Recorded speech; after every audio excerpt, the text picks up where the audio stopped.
के चरणों में कोटि कोटि नमन। आज इस मुल्क को खतरा ना हिंदुओं से है ना मुसलमानों से है।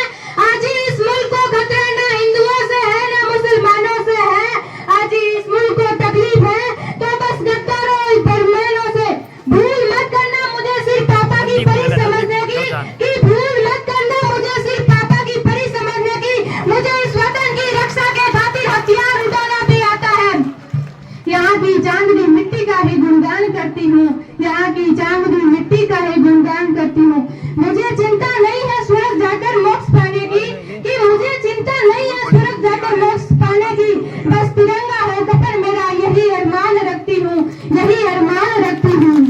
परम सम्माननीय मुख्य अतिथि जी, प्रधानाचार्य जी, गांव से पधारे हुए गणमान्य व्यक्तियों और मेरे देवता तुल्य गुरुजनों और सभी छोटे और बड़े भाइयों और बहनों, आप सभी को गणतंत्र दिवस की हार्दिक शुभकामनाएं। मैं कविता बिश्नोई क्लास 11 आज गणतंत्र दिवस के शुभ अवसर पर अपने कुछ विचार आप सभी के साथ साझा करना चाहूंगी। देशभक्ति और राष्ट्र निर्माण है क्या, तो मैं आज खुलकर बोलना चाहूंगी और आप सभी को समझकर सुनना है। मैं नहीं मानती कि राष्ट्रगान को 5 सेकंड में खड़े होकर गाना या वंदे मातरम भारत माता की जय के जोरों शोरों से नारे लगाना ही देशभक्ति है। क्योंकि महोदय यह वह सदी है जहाँ सत्य, हिंसा और सदाचार, सादगी और सने जैसे मूल्य कोर्यों के भाव बेचते लोग मुझे नजर आते हैं। और महोदय यह वह सदी है जहाँ घर में दो सगे भाई भी शांति, चैन और अमन के साथ बड़ी मुश्किल के साथ जीते नजर आते। अरे मुझे तकलीफ तो तब होती है जब ये आज का नौजवान युवा, जिसके कंधे पर जिम्मेदारियां है राष्ट्र निर्माण की और देश की आशाओं को जोड़कर रखने की, वही युवा मुझे आज पबजी गेम में डूबा और शराब की लत में भीगा नजर आता है।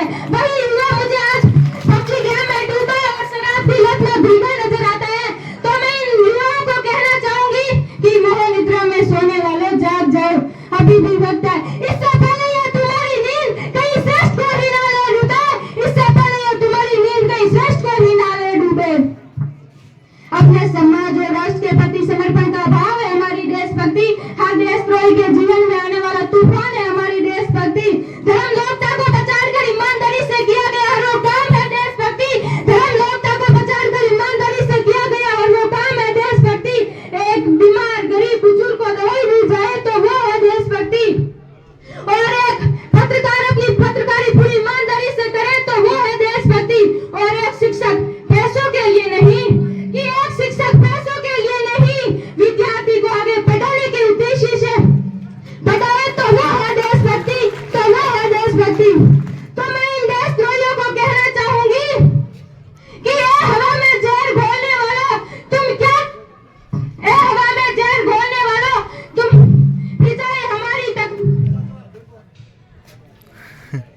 कि ये हवा में जहर घोलने वाला तो मेरे हिंदुस्तान की शहरों के जिगर में माँ भारती बसती है, शहरों के जिगर में माँ भारती बसती है।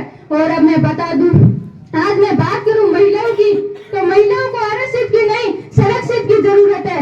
क्योंकि दहेज प्रथा, कन्या भ्रूण हत्या, बाल विवाह, बलात्कार जैसी बातें बढ़ती नजर आ रही है। तो मैं महिला सशक्तिकरण में कुछ पंक्तियां अदा करना चाहूंगी कि स्वतंत्र की रक्षा का हम लड़कियों को भी हक है, कि स्वतंत्र की रक्षा का हम लड़कियों को भी हक है। जिसको और इतिहास की किताबें उठाकर देख लो जिनको भी हमारी काबिलियत पर शक है, और इतिहास की किताबें उठाकर देख लो जिनको भी हमारी काबिलियत पर शक है। एक माँ बनकर हर गम भुलाना आता है, एक बहन, बेटी और पत्नी बनकर हर गम छुपाना आता है। और साहब और घर में